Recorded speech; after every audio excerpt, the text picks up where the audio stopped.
ਸਤਨਾਮ ਸ੍ਰੀ ਵਾਹਿਗੁਰੂ ਸਾਹਿਬ ਜੀ। ਰਾਮ ਗਲੇ ਮਹੱਲਾ ਪਹਿਲਾ। ਸਿੱਧ ਗੋਸ਼ਟ ਇੱਕ ਓੰਕਾਰ ਸਤਿਗੁਰ ਪ੍ਰਸਾਦ। ਸਿੱਧ ਸਭਾ ਕਰ ਆਸਨ ਬੈਠੇ ਸੰਤ ਸਭਾ ਜੈਕਾਰੋ। ਤਿਸ ਆਗੈ ਰਹਿਰਾਸ ਹਮਾਰੇ ਸਾਚਾ ਅਪਰ ਅਪਾਰੋ। ਮਸਤਕ ਕਾਟ ਧਰੀ ਤਿਸ ਆਗੈ ਤਨ ਮਨ ਆਗੈ ਦਿਓ।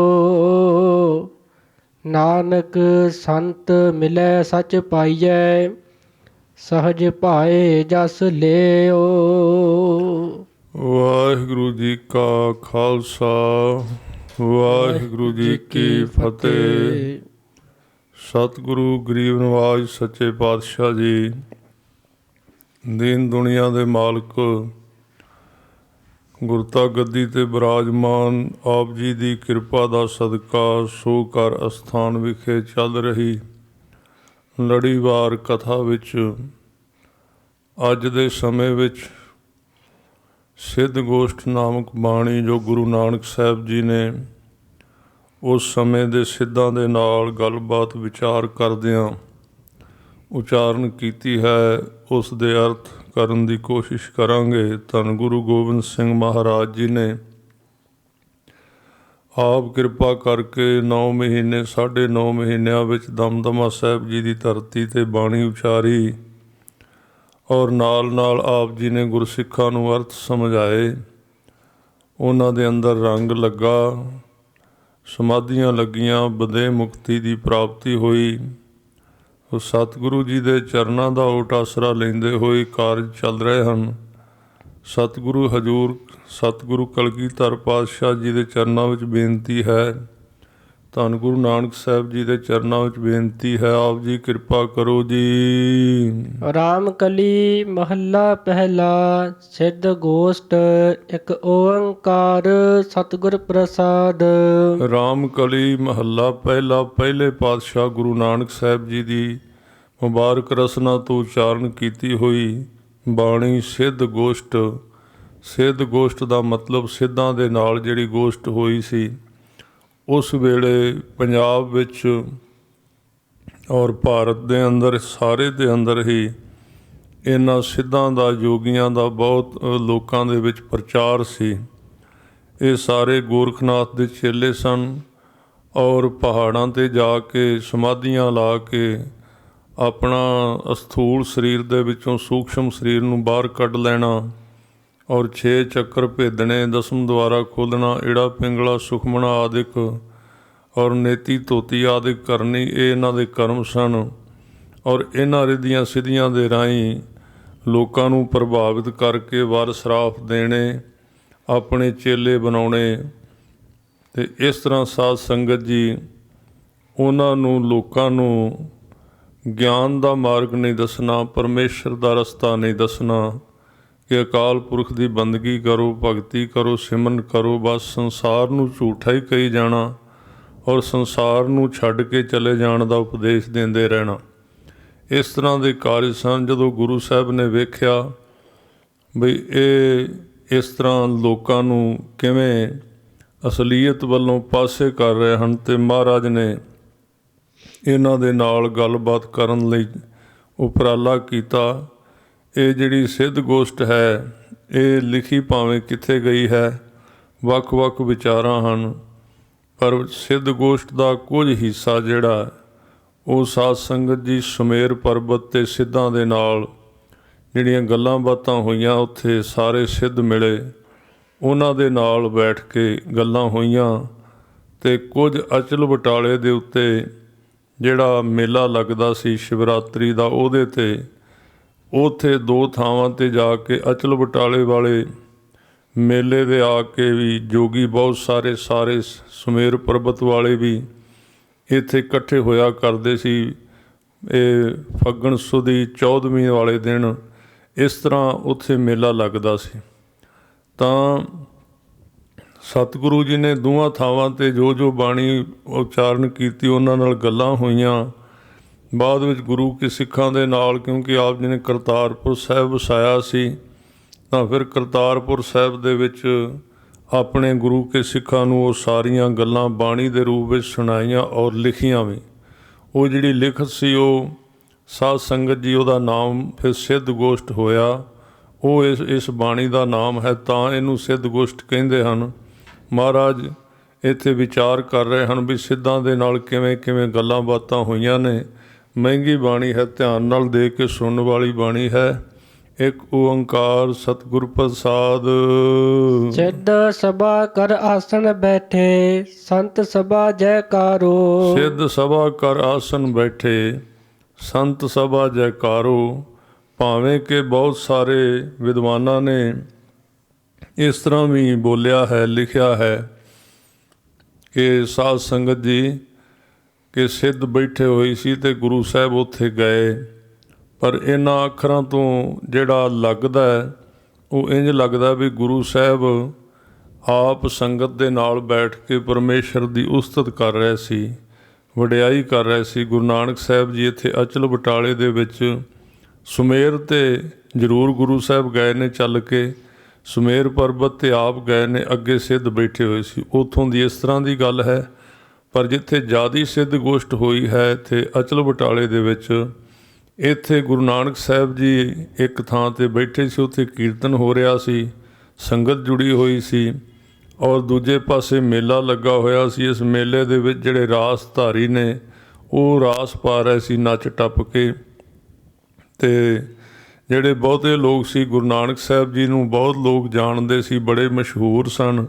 ਆਪ ਜੀ ਦੇ ਦਰਸ਼ਨ ਕਰਨ ਵਾਸਤੇ ਆ ਗਏ। ਸਿੱਧਾਂ ਨੂੰ ਇਹਦਾ ਗੁੱਸਾ ਲੱਗਾ ਬਹੁਤ ਵੀ ਸਾਡੀ ਪੂਜਾ ਕੌਣ ਕਰੇਗਾ ਜੇ ਗੁਰੂ ਨਾਨਕ ਸਾਹਿਬ ਦੇ ਕੋਲ ਚਲੇ ਗਏ।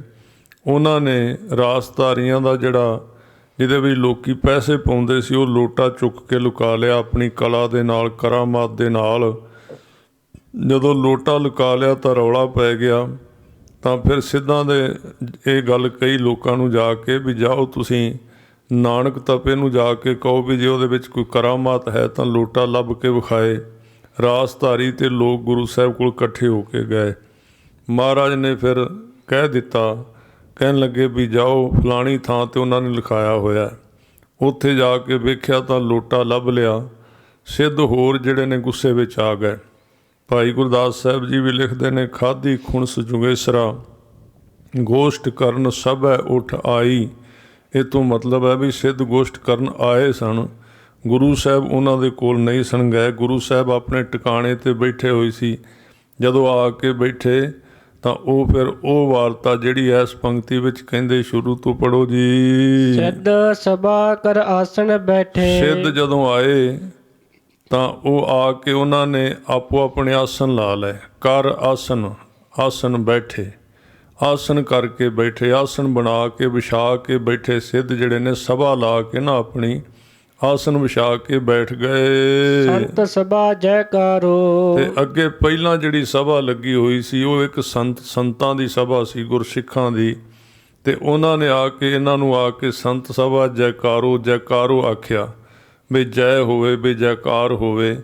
ਤਾਂ ਗੁਰੂ ਸਾਹਿਬ ਜਿਹੜੇ ਸਨ ਉਹਨਾਂ ਨੇ ਜਦੋਂ ਸਿੱਧਾਂ ਨੇ ਜੈਕਾਰ ਕੀਤੀ ਤੇ ਮਹਾਰਾਜ ਅੱਗੋਂ ਜਵਾਬ ਦਿੰਦੇ ਹਨ, ਤਿਸ ਆਗੇ ਰਹ ਰਾਸ ਹਮਾਰੇ। ਮਹਾਰਾਜ ਕਹਿੰਦੇ ਵੀ ਅਸੀਂ ਤਾਂ ਜਿਹੜੀ ਨਮਸਕਾਰ ਹੈ ਨਾ, ਜੈ ਜੈਕਾਰ ਹੈ, ਅਸੀਂ ਤੇ ਅਕਾਲ ਪੁਰਖ ਵਾਹਿਗੁਰੂ ਦੀ ਕਰਦੇ ਹਾਂ। ਤਿਸ ਆਗੇ ਰਹਿ ਰਾਸ ਹਮਾਰੀ, ਰਹਿ ਰਾਸ ਮੈਨੇ ਨਮਸਕਾਰ ਕਰਨੀ, ਮੱਥਾ ਟੇਕਣਾ।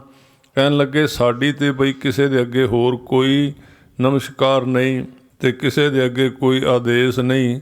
ਸਾਡੀ ਤੇ ਰਹਿ ਰਾਸ ਤਿਸ ਆਗੇ ਹੈ, ਅਕਾਲ ਪੁਰਖ ਵਾਹਿਗੁਰੂ ਦੇ ਅੱਗੇ ਨਮਸਕਾਰ ਕਰਦੇ ਹਾਂ। ਸਾਚਾ ਅਪਰ ਅਪਾਰੋ। ਜਿਹੜਾ ਸਦਾ ਕਾਇਮ ਰਹਿਣ ਵਾਲਾ ਵਾਹਿਗੁਰੂ ਹੈ ਔਰ ਜਿਹਦਾ ਅਪਰ ਅਪਾਰੋ ਕੋਈ ਪਾਰਲਾ ਪਾਸਾ ਨਹੀਂ ਲੱਭਦਾ, ਬੇਅੰਤ ਵਾਹਿਗੁਰੂ।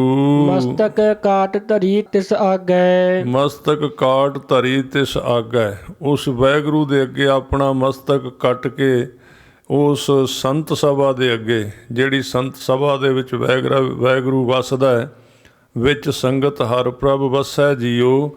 ਗੁਰੂ ਨਾਨਕ ਸਾਹਿਬ ਜੀ ਨੇ ਪਹਿਲਾਂ ਹੀ ਆਪਣਾ ਜਿਹੜਾ ਸਿਧਾਂਤ ਸੀ ਉਹ ਸਿੱਧਾਂ ਨੂੰ ਇਸ਼ਾਰਾ ਕਰ ਦਿੱਤਾ ਵੀ ਤੁਸੀਂ ਜਿਹੜੀਆਂ ਗੱਲਾਂ ਕਰਨੀਆਂ ਨਾ ਸਾਰੀਆਂ ਸਵਾਲ ਪੁੱਛਣੇ ਨੇ, ਅਤੇ ਸਾਡਾ ਜਿਹੜਾ ਮੁੱਖ ਸਿਧਾਂਤ ਹੈ ਉਹ ਹੈ ਗੁਰਮੁਖ ਬਣਨਾ, ਗੁਰਮੁਖ ਬਣਾਉਣਾ। ਇਹ ਦੋ ਕੰਮ ਨੇ, ਬਾਣੀ ਨੂੰ ਆਧਾਰ ਬਣਾਉਣਾ, ਸ਼ਬਦ ਨੂੰ ਆਧਾਰ ਰੱਖਣਾ, ਅਤੇ ਜਿਨ੍ਹਾਂ ਨੇ ਉਹ ਸ਼ਬਦ ਕਮਾਇਆ ਉਹਨਾਂ ਦੀ ਕਹਿੰਦੇ ਸੰਗਤ ਕਰ ਲੈਣੀ। ਇਸ ਕਰਕੇ ਇੱਥੇ ਕਹਿੰਦੇ ਸਾਡੀ ਨਮਸਕਾਰ ਕਿਹਨੂੰ ਹੈ? ਵਾਹਿਗੁਰੂ ਨੂੰ ਹੈ ਨਮਸਕਾਰ। ਅਤੇ ਸਾਧ ਸੰਗਤ ਜੀ ਉਹਨਾਂ ਨੇ ਫਿਰ ਕਿਹਾ ਵੀ ਵਾਹਿਗੁਰੂ ਤੇ ਦਿਸਦਾ ਕੋਈ ਨਹੀਂ, ਕਿ ਦੱਸੋ ਕਿੱਥੇ ਤੁਸੀਂ ਨਮਸਕਾਰ ਕੀਤੀ, ਉਹਨੂੰ ਕਿਹੜੀ ਥਾਂ 'ਤੇ ਆਇਆ ਸੀ ਤੁਹਾਡਾ ਜਿਹੜਾ ਰੱਬ ਹੈ, ਵਾਹਿਗੁਰੂ ਹੈ, ਉਹਨੂੰ ਨਮਸਕਾਰ ਕੀਤੀ ਏ। ਅਤੇ ਮਹਾਰਾਜ ਨੇ ਇੱਧਰ ਇਸ਼ਾਰਾ ਕੀਤਾ, ਜਿਹੜੇ ਸਿੱਖ ਸੰਤ ਜੁੜ ਕੇ ਬੈਠੇ ਸੀ, ਕਹਿਣ ਲੱਗਿਆ ਜਿਹੜੇ ਸੰਤ ਨੇ, ਗੁਰੂ ਕੇ ਸਿੱਖ ਨੇ, ਗੁਰਮੁਖ ਨੇ, ਇਹ ਵਿੱਚ ਸੰਗਤ ਹਰ ਪ੍ਰਭ ਵਸੈ ਜੀਓ, ਇਹਨਾਂ ਨੂੰ ਅਸੀਂ ਨਮਸਕਾਰ ਕੀਤੀ। ਇੱਥੇ ਸਾਡਾ ਵਾਹਿਗੁਰੂ ਵਸਦਾ ਹੈ, ਅਤੇ ਅਸੀਂ ਆਪਣਾ ਮਸਤਕ ਕੱਟ ਕੇ ਇਹਨਾਂ ਦੇ ਅੱਗੇ ਭੇਟ ਕਰ ਦਈਏ, ਭਾਵ ਮਨ ਸੌਂਪ ਦਈਏ ਇਸ ਸੰਗਤ ਨੂੰ। ਤਨ ਮਨ ਆਗੈ ਦਿਓ, ਇਹਨਾਂ ਦੇ ਅੱਗੇ ਮੈਂ ਤਨ ਮਨ ਦੇ ਦਿਆਂ, ਕਿਉਂਕਿ ਮੇਰਾ ਵਾਹਿਗੁਰੂ ਇੱਥੇ ਵਸਦਾ ਹੈ। ਨਾਨਕ ਸੰਤ ਮਿਲੈ ਸੱਚ ਪਾਈਐ। ਮਹਾਰਾਜ ਕਹਿੰਦੇ ਨੇ ਜੇ ਗੁਰਮੁਖ ਮਿਲ ਪਏ, ਗੁਰੂ ਨਾਨਕ ਸਾਹਿਬ ਜੀ ਕਹਿੰਦੇ ਉਹੀ ਉਹਦਾ ਰੂਪ ਹੈ ਵਾਹਿਗੁਰੂ ਦਾ, ਸਾਡਾ ਅਕਾਲ ਪੁਰਖ ਜਿਹੜਾ ਹੈ। ਕਹਿਣ ਲੱਗੇ ਜੇ ਸੰਤ ਮਿਲੈ, ਜੇ ਸੰਤ ਜਨ ਮਿਲ ਪੈਣ ਗੁਰੂ ਕੇ ਪਿਆਰੇ, ਗੁਰਸਿੱਖ ਬਾਣੀ ਪੜ੍ਹਨ ਵਾਲੇ, ਨਿਤਨੇਮ ਕਰਨ ਵਾਲੇ, ਉਹਨਾਂ ਦੀ ਨਿਸ਼ਾਨੀ ਕੀ ਹੈ? ਸੱਚ ਪਾਈਐ। ਉਹਨਾਂ ਨੂੰ ਮਿਲਣ ਦੇ ਨਾਲ ਸੱਚੇ ਨਾਮ ਦੀ ਪ੍ਰਾਪਤੀ ਹੁੰਦੀ ਹੈ। ਸਹਜ ਪਾਏ ਜਸ ਲਿਓ। ਅਤੇ ਦੂਜੀ ਨਿਸ਼ਾਨੀ ਉਹਨਾਂ ਦੀ ਸੀ ਗੁਰਮੁਖਾਂ ਦੀ ਇਹ ਹੈ ਕਿ ਸਹਿਜ ਭਾਏ ਹੀ, ਭਾਵ ਆਪਣੇ ਆਪ ਹੀ ਬਿਨਾਂ ਯਤਨ ਕਰਨ ਤੋਂ ਜਸ ਲਿਓ, ਭਾਵ ਜਸ ਗਾਇਆ, ਅੰਦਰ ਵਾਹਿਗੁਰੂ ਦਾ ਜਸ ਹੋਣ ਲੱਗਦਾ ਹੈ, ਅੰਦਰ ਵਾਹਿਗੁਰੂ ਦੀ ਉਸਤਤ ਜਿਹੜੀ ਹੈ ਉਹ ਆਪਣੇ ਆਪ ਹੋਣ ਲੱਗ ਪੈਂਦੀ ਹੈ। ਸਿੱਧੋ ਕਿਆ ਭਵੀਐ ਸੱਚ ਸੋਚਾ ਹੋਏ। ਗੁਰੂ ਸਾਹਿਬ ਕਹਿੰਦੇ ਉਹਨਾਂ ਨੇ ਫਿਰ ਕਿਹਾ ਬਈ ਤੁਸੀਂ ਆਪਣਾ ਵੈਸੇ ਤਾਂ ਇੱਧਰ ਆਪਣਾ ਕਿਹਾ ਜਿਹੜਾ ਤੁਸੀਂ ਇਹ ਗ੍ਰਸਤੀ ਬਣ ਗਏ ਹੋ, ਅਤੇ ਅਸੀਂ ਤਾਂ ਤੀਰਥਾਂ 'ਤੇ ਜਾਂਦੇ ਹਾਂ। ਅੱਗੇ ਜਾ ਕੇ ਸਵਾਲ ਵੀ ਆਉਣਗੇ ਸਿੱਧਾਂ ਦੇ, ਜਿਨ੍ਹਾਂ ਵਿੱਚ ਉਹ ਕਹਿੰਦੇ ਤੀਰਥ ਨਹਾਈਏ ਸੁਖ ਫਲ ਪਾਈਐ। ਕਹਿੰਦੇ ਹਨ ਕਿ ਅੱਗੇ ਜਾ ਕੇ ਕਹਿਣ ਮਹਾਰਾਜ ਸੱਚੇ ਪਾਤਸ਼ਾਹ ਨੂੰ ਕਹਿੰਦੇ ਨੇ ਕਿ ਤੁਸੀਂ ਤੀਰਥਾਂ 'ਤੇ ਵੀ ਨਹੀਂ ਨਹਾਉਂਦੇ, ਅਤੇ ਫਿਰ ਜੀਵਨ ਪਵਿੱਤਰ ਕਿਵੇਂ ਹੋਏਗਾ? ਅਤੇ ਤੁਸੀਂ ਧਰਤੀ ਦਾ ਭਰਮਣ ਵੀ ਨਹੀਂ ਕਰਦੇ ਤੀਰਥਾਂ ਦਾ। ਮਹਾਰਾਜ ਕਹਿੰਦੇ ਕਿਆ ਭਵੀਐ, ਕੀ ਲੋੜ ਹੈ ਪਾਉਣ ਦੀ ਐਵੇਂ, ਕੀ ਲੋੜ ਹੈ ਤੁਰੇ ਫਿਰਨ ਦੀ? ਸੱਚ ਸੂਚਾ ਹੋਏ। ਸੱਚ ਦਾ ਅਰਥ ਹੈ ਸੱਚਾ ਨਾਮ। ਸੱਚੇ ਨਾਮ ਦੇ ਨਾਲ ਹੀ ਜੀਵਨ ਸੂਚਾ ਹੋਏ, ਸੁੱਚਾ ਹੋ ਸਕਦਾ, ਪਵਿੱਤਰ ਹੋ ਸਕਦਾ ਹੈ। ਨਾਮ ਹੀ ਜੀਵਨ ਨੂੰ ਸੁੱਚਾ ਕਰ ਸਕਦਾ ਹੈ, ਬੰਦਗੀ ਹੀ ਪਵਿੱਤਰ ਕਰ ਸਕਦੀ ਏ। ਬਾਕੀ ਜਿੱਥੇ ਮਰਜ਼ੀ ਭਾਉਂਦੇ ਫਿਰੋ ਕੁਝ ਨਹੀਂ ਮਿਲਦਾ। ਸਾਚ ਸ਼ਬਦ ਬਿਨ ਮੁਕਤ ਨ ਕੋਏ ਰਹਾਓ। ਸੱਚੇ ਸ਼ਬਦ ਤੋਂ ਬਿਨਾ ਜਿਹੜਾ ਵਾਹਿਗੁਰੂ ਦਾ ਗੁਰੂ ਵੱਲੋਂ ਦਿੱਤਾ ਹੋਇਆ ਨਾਮ ਦੀ ਬਖਸ਼ਿਸ਼ ਏ, ਜਦੋਂ 10 ਪਾਤਸ਼ਾਹੀਆਂ ਦਿੰਦੀਆਂ ਰਹੀਆਂ ਨਾਮ ਚਰਨ ਪੌਲ ਕਰਕੇ, ਅਤੇ ਫਿਰ ਖੰਡੇ ਬਾਟੇ ਦਾ ਅੰਮ੍ਰਿਤ ਗੁਰੂ ਗ੍ਰੰਥ ਸਾਹਿਬ ਕੋਲੋਂ ਮਿਲਦਾ, ਉਹ ਸਾਚ ਸ਼ਬਦ ਹੈ ਸਾਰਾ। ਮੂਲ ਮੰਤਰ, ਗੁਰ ਮੰਤਰ, 5 ਬਾਣੀਆਂ, ਸਹਿਜ ਪਾਠ, ਇਹਨੂੰ ਸਾਚ ਸ਼ਬਦ ਕਿਹਾ ਹੈ ਮਹਾਰਾਜ ਨੇ। ਕਹਿਣ ਲੱਗੇ ਇਹਦੀ ਕਮਾਈ ਕਰਨ ਤੋਂ ਬਿਨਾ, ਗੁਰੂ ਵਾਲਾ ਬਣਨ ਤੋਂ ਬਿਨਾ ਮੁਕਤ ਨਹੀਂ ਹੋ ਸਕਦਾ ਕੋਈ। ਕਵਨ ਤੁਮੇ ਕਿਆ ਨਾਉ ਤੁਮਾਰਾ। ਇੱਥੇ ਸਾਧ ਸੰਗਤ ਜੀ ਸਿੱਧਾਂ ਨੇ ਫਿਰ ਸਵਾਲ ਕਰਨੇ ਸ਼ੁਰੂ ਕਰ ਦਿੱਤੇ ਨੇ। ਸਾਰੇ ਸਿੱਧ ਉੱਥੇ ਬੈਠੇ ਹੋਏ ਨੇ, ਅਤੇ ਇਹ ਜਿਹੜਾ ਪਹਿਲਾ ਸਿੱਧ ਹੈ ਇਹਦਾ ਨਾਂ ਹੈ ਚਰਪਟ ਨਾਥ। ਇਹ ਚਰਪਟ ਜਿਹੜਾ ਹੈ ਸਵਾਲ ਕਰਦਾ ਹੈ, ਅਤੇ ਗੁਰੂ ਸਾਹਿਬ ਨਾਲ ਕੁਝ ਪ੍ਰੇਮ ਵੀ ਰੱਖਦਾ ਹੈ। ਇੰਝ ਲੱਗਦਾ ਹੈ ਇਹ ਪਹਿਲਾਂ ਵੀ ਮਹਾਰਾਜ ਨੂੰ ਮਿਲਿਆ ਹੋਇਆ ਹੈ, ਇਸ ਕਰਕੇ ਜਾਣੂ ਸੀ ਪਹਿਲਾਂ ਦਾ, ਅਤੇ ਮਹਾਰਾਜ ਨਾਲ ਗੱਲਬਾਤ ਕਰਨ ਦੀ ਇਹਨੂੰ ਚੰਗੀ ਤਰ੍ਹਾਂ ਜਾਚ ਸੀ ਵੀ ਕਿਵੇਂ ਬੋਲਣਾ ਹੈ। ਅਤੇ ਕਈ ਤਾਂ ਬਹੁਤ ਹੀ ਆਪਣੇ ਹੋਰ ਤਰ੍ਹਾਂ ਦੇ ਸਨ, ਤਾਂ ਉਹਨੇ ਗੱਲਾਂ ਬਾਤਾਂ ਸ਼ੁਰੂ ਕੀਤੀਆਂ। ਉਹਨੇ ਕਿਹਾ ਵੀ ਆਹ ਜਿਹੜੇ ਸਿੱਧ ਨੇ, ਮਹਾਰਾਜ ਨੂੰ ਉਹ ਤਾਂ ਜਾਣਦਾ ਹੀ ਸੀ, ਅਤੇ ਉਹਨੇ ਕਿਹਾ ਵੀ ਬਾਕੀ ਦੇ ਸਾਰੇ ਪੁੱਛਦੇ ਵੀ ਕਵਣ ਤੁਮੇ, ਤੁਸੀਂ ਕੌਣ ਹੋ? ਕਿਆ ਨਾਉ ਤੁਮਾਰਾ, ਕਿਆ ਨਾਉ ਤੁਮਾਰਾ, ਤੁਹਾਡਾ ਨਾਮ ਕੀ ਹੈ? 2 ਸਵਾਲ ਕੀਤੇ ਹਨ। ਕੌਣ ਮਾਰਗ ਕੌਣ ਸੁਆਓ। ਅਤੇ ਤੁਹਾਡਾ ਮਾਰਗ ਕਿਹੜਾ ਹੈ, ਅਤੇ ਤੁਹਾਡਾ ਸੁਆਓ ਕਿਹੜਾ, ਸਵਾਲ ਤੁਹਾਡੀ ਮੰਜ਼ਿਲ ਕੀ ਹੈ, ਕਿੱਥੇ ਪਹੁੰਚਣਾ ਚਾਹੁੰਦੇ ਹੋ? ਸਾਚ ਕਹੋ ਅਰਦਾਸ ਹਮਾਰੀ। ਗੁਰੂ ਸਾਹਿਬ ਨੇ ਅੱਗੇ ਨਾਲ ਹੀ ਜਵਾਬ ਦੇ ਦਿੱਤਾ ਹੈ। ਕਹਿਣ ਲੱਗੇ ਸਿੱਧੋ ਚਰਪਟ ਜੀ ਗੱਲ ਸੁਣੋ ਧਿਆਨ ਨਾਲ। ਪਹਿਲਾਂ ਤੁਸੀਂ ਪੁੱਛਿਆ ਵੀ ਤੁਹਾਡਾ ਨਾਂ ਕੀ ਹੈ, ਉੱਤੇ ਧਿਆਨ ਰੱਖਣਾ, ਨਾਲ ਚੰਗੀ ਤਰ੍ਹਾਂ ਜੇ ਤੁਸੀਂ ਇਹ ਬਾਣੀ ਦੇ ਅਰਥ ਸਮਝਣੇ ਨੇ ਤੇ ਨਾਲ ਤੁਸੀਂ ਆਪਣੀ ਪੋਥੀ ਖੋਲ੍ਹ ਕੇ ਰੱਖੋ ਤੇ ਤਾਂ ਕੁਝ ਪਤਾ ਲੱਗੇਗਾ। ਬਾਣੀ ਮਹਿੰਗੀ ਮਹਾਰਾਜ ਸੱਚੇ ਪਾਤਸ਼ਾਹ ਜੀ ਦੀ, ਕਿ ਜਿਹਦੇ ਵਿੱਚ ਕਹਿੰਦੇ ਸਾਚ ਕਹੋ। ਉੱਤੇ ਇੱਕ ਸਵਾਲ ਕੀਤਾ ਸੀ, ਕਿਆ ਨਾਉ ਤੁਮਾਰਾ? ਗੁਰੂ ਸਾਹਿਬ ਇੱਥੇ ਆਪਣਾ ਨਾਂ ਨਹੀਂ ਦੱਸਦੇ, ਕਹਿੰਦੇ ਕੀ ਕਹਿੰਦੇ ਨੇ? ਕਹਿੰਦੇ ਸਾਚ। ਜਦੋਂ ਸਾਚ ਕਿਹਾ ਨਾ, ਇਸ ਤਰ੍ਹਾਂ ਪੜ੍ਹੋ ਇਹਨੂੰ ਇਕੱਲੇ ਅੱਖਰ ਨੂੰ, ਸਾਚ ਕਹੋ ਅਰਦਾਸ ਹਮਾਰੇ। ਕੱਲਾ ਸਾਚ ਜਿਹੜਾ ਹੈ, ਸਾਚ ਸ਼ਬਦ ਤੇ ਵਿਸ਼ਰਾਮ ਹੈ। ਸਾਚ ਦਾ ਮਤਲਬ ਹੈ ਆਤਮਾ। ਕਹਿਣ ਲੱਗੇ ਸਾਡਾ ਨਾਂ ਜਿਹੜਾ ਸਾਚ ਹੈ। ਉਹਨਾਂ ਕਿਹਾ ਵੀ ਸਾਚ ਵੀ ਕੋਈ ਨਾਂ ਹੋਇਆ, ਹੋਰ ਵੀ ਤਾਂ ਹੋਏਗਾ ਨਾ ਕੋਈ ਰੱਖਿਆ ਹੋਇਆ। ਉਹਨਾਂ ਨੂੰ ਪਤਾ ਸੀ ਵੀ ਨਾਨਕ ਕਹਿੰਦੇ ਨੇ ਇਹਨਾਂ ਨੂੰ। ਕਹਿਣ ਲੱਗੇ ਤੁਹਾਨੂੰ ਤੇ ਨਾਨਕ ਕਹਿੰਦੇ ਨੇ। ਕਹਿੰਦੇ ਨਾਨਕ ਤੇ ਸੰਸਾਰੀਆਂ ਨੇ ਨਾਂ ਰੱਖਿਆ ਨਾ, ਮੇਰਾ ਜਿਹੜਾ ਅਸਲੀ ਨਾਂ ਹੈ ਨਾ ਮੇਰੇ ਆਤਮਾ ਦਾ, ਉਹ ਸਾਚ। ਸਾਚ ਮੈਨੇ ਕਾਇਮ ਰਹਿਣ ਵਾਲਾ, ਮੇਰਾ ਆਤਮਾ ਜਿਹੜਾ ਹੈ ਉਹ ਕਾਇਮ ਰਹਿਣ ਵਾਲਾ ਮੇਰਾ ਸਾਚ ਹੈ। ਤੇ ਅੱਗੇ ਕਹਿੰਦੇ ਕਵਣ ਤੁਮੇ, ਤੁਸੀਂ ਕੀ ਕਰਦੇ ਹੋ? ਕਹਿੰਦੇ ਸਾਚ ਕਹੋ, ਮੈਂ ਸੱਚ ਕਹਿੰਦਾ ਹਾਂ, ਮੈਂ ਸੱਚਾ ਨਾਮ ਜਪਦਾ ਹਾਂ, ਸੱਚੇ ਨਾਮ ਦੀ ਜਿਹੜੀ ਕਮਾਈ ਕਰਦਾ ਹੈ ਸਾਡਾ ਕੰਮ ਹੈ। ਤੇ ਕਹਿਣ ਲੱਗੇ ਤੁਹਾਡਾ ਮਾਰਗ ਕੀ ਹੈ? ਤੀਜਾ ਸਵਾਲ ਕੀਤਾ ਸੀ ਤੇ ਹਜ਼ੂਰ ਕਹਿੰਦੇ ਅਰਦਾਸ ਹਮਾਰੀ, ਅਰਦਾਸ ਕਰਨੀ, ਦਾਅਵਾ ਨਹੀਂ ਕਰਨਾ, ਵਾਹਿਗੁਰੂ ਦੇ ਚਰਨਾਂ ਵਿੱਚ ਅਰਦਾਸ ਕਰਨੀ, ਇਹ ਸਾਡਾ ਮਾਰਗ ਹੈ। ਤੇ ਸਾਡੀ ਮੰਜ਼ਿਲ ਕੀ ਅੱਗੇ ਦੱਸਦੇ ਹਨ, ਓ ਸੰਤ ਜਨਾ ਬਲ ਜਾਓ। ਕਹਿਣ ਲੱਗੇ ਅਗਲੀ ਗੱਲ ਜਵਾਬ ਇਹ ਹੈ ਵੀ ਕੌਣ ਸਵਾਓ, ਸਵਾਰਥ ਮੰਜ਼ਿਲ ਕਿਹੜੀ ਹੈ? ਕਹਿੰਦੇ ਸੰਤ ਜਨਾਂ ਤੋਂ ਬਲਿਹਾਰ ਜਾਈਏ। ਜਿਹੜੇ ਸੰਤ ਹਨ, ਗੁਰੂ ਕੇ ਪਿਆਰੇ ਹਨ, ਉਹਨਾਂ ਤੋਂ ਬਲਿਹਾਰ ਜਾਂਦਾ ਰਹਿੰਦਾ ਹਾਂ। ਕਹ ਬੈਸੋ ਕਹ ਰਹੀਏ ਬਾਲੇ। ਇੱਥੇ ਫਿਰ ਹੋਰ ਸਿੱਧਾ ਨੇ ਆ ਕੇ ਵਿੱਚ ਸਵਾਲ ਕੀਤੇ ਨੇ। ਕਹਿੰਦੇ ਕਹਿ ਬੈਸੋ, ਤੁਸੀਂ ਬਹਿੰਦੇ ਕਿਸ ਅਵਸਥਾ ਦੇ ਵਿੱਚ ਤੁਹਾਡਾ ਮਨ ਰਹਿੰਦਾ ਹੈ? ਕਿੱਥੇ ਬਹਿੰਦੇ ਹੋ? ਕਹਿ ਰਹੀਏ ਬਾਲੇ। ਤੇ ਕਿੱਥੇ ਬੈਠਦੇ ਹੋ ਤੇ ਕਿੱਥੇ ਰਹਿੰਦੇ ਹੋ? ਬਾਲੇ। ਬਾਲੇ ਦਾ ਅਰਥ ਇਹ ਸੀ ਵੀ ਉਹਨਾਂ ਦੀ ਉਮਰ ਬੜੀ ਸੀ, 1500 ਸਾਲ ਦੀ, 1000 ਸਾਲ ਦੀ। ਤੇ ਗੁਰੂ ਸਾਹਿਬ ਦੀ ਉਮਰ ਅਜੇ ਘੱਟ ਸੀ। ਤੇ ਗੁਰੂ ਸਾਹਿਬ ਨੂੰ ਬਾਲੇ ਤਾਂ ਕਹਿੰਦੇ ਵੀ ਉਮਰ ਘੱਟ ਹੈ। ਮਹਾਰਾਜ ਕਹਿੰਦੇ ਕੋਈ ਗੱਲ ਨਹੀਂ, ਕਹਿ ਲਓ, ਇਹ ਤਾਂ ਬਾਹਰਲੀ ਉਮਰ ਹੈ, ਇਹਦੇ ਨਾਲ ਕੀ ਫਰਕ ਪੈਣਾ ਹੈ? ਕਹਿੰਦੇ ਕਹਿ ਬੈਸੋ, ਕਹਿ ਰਹੀ ਹੈ ਬਾਲੇ, ਕਿੱਥੇ ਰਹਿੰਦੇ ਹੋ ਤੇ ਕਿਹੜੇ ਥਾਂ ਤੇ ਬੈਠਦੇ ਹੋ? ਕਹ ਆਵਹੁ ਕਹ ਜਾਹੋ। ਕਿੱਥੇ ਜਾਂਦੇ ਹੋ ਤੇ ਕਿੱਥੋਂ ਆਉਂਦੇ ਹੋ? ਨਾਨਕ ਬੋਲੇ ਸੁਣ ਬੈਰਾਗੀ। ਨਾਨਕ ਬੋਲੇ, ਇਹ ਨਾਨਕ ਗੁਰੂ ਸਾਹਿਬ ਜੀ, ਗੁਰੂ ਨਾਨਕ ਸਾਹਿਬ ਸੱਚੇ ਪਾਤਸ਼ਾਹ ਜੀ, ਇਹ ਬੋਲ ਕੇ ਸਾਧ ਸੰਗਤ ਜੀ ਦੱਸ ਰਹੇ ਸਨ ਉਹਨਾਂ ਸਿੱਖਾਂ ਨੂੰ ਜਿਨ੍ਹਾਂ ਨੇ ਕਿਹਾ ਸੀ ਵੀ ਸਾਨੂੰ ਤੁਸੀਂ ਉਹ ਸੁਣਾਓ ਜਿਹੜੀ ਸਿੱਧ ਗੋਸ਼ਟ ਹੋਈ ਸੀ। ਤੇ ਉਹਨਾਂ ਨੇ ਕਿਹਾ ਸੁਣ ਬੈਰਾਗੀ। ਉਹਨਾਂ ਸਿੱਧਾਂ ਨੇ ਕਿਹਾ ਵੈਰਾਗੀ ਤੂੰ ਸੁਣ, ਤੂੰ ਵੈਰਾਗੀ ਲੱਗਣਾ ਹੈ। ਹੇ ਅਤੀਤ ਵੈਰਾਗੀ ਸੁਣ, ਕਿਆ ਤੁਮਾਰਾ ਰਾਹੋ, ਤੁਹਾਡਾ ਰਸਤਾ ਕਿਹੜਾ ਹੈ, ਪੰਥ ਕਿਹੜਾ ਹੈ? ਘਟ ਘਟ ਬੈਸ ਨਿਰੰਤਰ ਰਹੀਐ। ਉਹਨਾਂ ਨੇ ਸਵਾਲ ਕੀਤਾ ਸੀ ਵੀ ਤੁਸੀਂ ਕਿੱਥੇ ਬਹਿੰਦੇ ਹੋ? ਕਹਿ ਬੈਸੋ। ਉੱਪਰ ਵੇਖੀਏ ਤੇ ਉੱਤੇ ਲਿਖਿਆ ਹੋਇਆ ਕਹਿ ਬੈਸੋ। ਤਾਂ ਮਹਾਰਾਜ ਨੇ ਜਵਾਬ ਦਿੱਤਾ, ਕਹਿਣ ਲੱਗੇ ਘਟ ਘਟ ਬੈਸ ਨਿਰੰਤਰ ਰਹੀਐ। ਹਰ ਇੱਕ ਥਾਂ ਤੇ ਰਹੀਦਾ ਹੈ, ਹਰ ਇੱਕ ਥਾਂ ਤੇ ਟਿਕਾ ਬਣਿਆ। ਮੈਂ ਸਾਰੇ ਥਾਵਾਂ ਤੇ ਉਹਦੀ ਜੋਤ ਦੇ ਦਰਸ਼ਨ ਕਰ ਰਿਹਾ। ਜੋ ਮੇਰਾ ਆਤਮਾ ਹੈ ਉਹੀ ਪਰਮਾਤਮਾ ਹੈ। ਤੇ ਨਿਰੰਤਰ ਰਹੀਏ। ਤੁਸੀਂ ਕਿਹਾ ਸੀ ਕਿੱਥੇ ਰਹਿੰਦੇ ਹੋ? ਕਹਿਣ ਲੱਗੇ ਨਿਰੰਤਰ ਵਾਹਿਗੁਰੂ ਦੇ ਚਰਨਾਂ ਦੇ ਵਿੱਚ ਸੁਰਤੀ ਜੋੜ ਕੇ ਰੱਖੀ ਦੀ ਹੈ। ਜਿਹੜਾ ਘਟ ਘਟ ਦੇ ਵਿੱਚ ਰਮਿਆ ਹੋਇਆ ਹੈ ਉਹਦੇ ਚਰਨਾਂ ਦੇ ਨਾਲ ਜੁੜੇ ਰਹੀਦਾ ਹੈ। ਚੱਲ ਹੈ ਸਤਿਗੁਰ ਭਾਏ। ਕਹਿਣ ਲੱਗੇ ਤੁਸੀਂ ਕਿਹਾ ਸੀ ਵੀ ਕਿੱਧਰ ਚੱਲਣਾ, ਤੁਸੀਂ ਤੁਹਾਡਾ ਮਾਰਗ ਕੀ ਹੈ? ਕਹਿੰਦੇ ਜਿੱਧਰ ਸਾਡੇ ਸਤਿਗੁਰੂ ਜੀ ਹੁਕਮ ਕਰਦੇ ਨੇ। ਗੁਰੂ ਸਾਹਿਬ ਦਾ ਗੁਰੂ ਕਿਹੜਾ ਸੀ? ਸਤਿਗੁਰੂ ਜੀ ਦੇ ਗੁਰੂ ਸਨ ਸ਼ਬਦ। ਕਹਿਣ ਲੱਗੇ ਸ਼ਬਦ ਗੁਰੂ ਜਿੱਧਰ ਗੁਰਬਾਣੀ ਸਾਨੂੰ ਇਸ਼ਾਰਾ ਕਰਦੀ ਏ ਉਧਰ ਹੀ ਤੁਰਦੇ ਹਾਂ ਅਸੀਂ। ਸਹਜੇ ਆਏ ਹੁਕਮ ਸਿਧਾਏ। ਕਹਿਣ ਲੱਗੇ ਸਹਿਜੇ ਹੀ ਆਏ। ਸਹਿਜੇ ਭਾਵ ਸਹਿਜ ਸੁਭਾਈ, ਜਿੱਧਰ ਨੂੰ ਹੁਕਮ ਹੋਇਆ ਵਾਹਿਗੁਰੂ ਦਾ ਉਧਰ ਨੂੰ ਅਸੀਂ ਆਏ ਹਾਂ। ਔਰ ਹੁਕਮ ਸਿਧਾਏ, ਜਿੱਧਰ ਨੂੰ ਮੇਰੇ ਸੱਚੇ ਪਾਤਸ਼ਾਹ ਨੇ ਲੈ ਕੇ ਜਾਣਾ ਹੈ ਹੁਕਮ ਦੇ ਅਨੁਸਾਰ ਉਧਰ ਨੂੰ ਚਲੇ ਜਾਣਾ ਹੈ। ਨਾਨਕ ਸਦਾ ਰਜਾਏ। ਮਹਾਰਾਜ ਕਹਿੰਦੇ ਸਦਾ ਰਜਾ ਦੇ ਵਿੱਚ ਰਹਿਣਾ, ਉਹਦੇ ਹੁਕਮ ਦੇ ਵਿੱਚ ਹੀ ਤੁਰਦੇ ਜਾ ਰਹੇ ਹਾਂ। ਆਸਣ ਬੈਸਣ ਥਿਰ ਨਾਰਾਇਣ।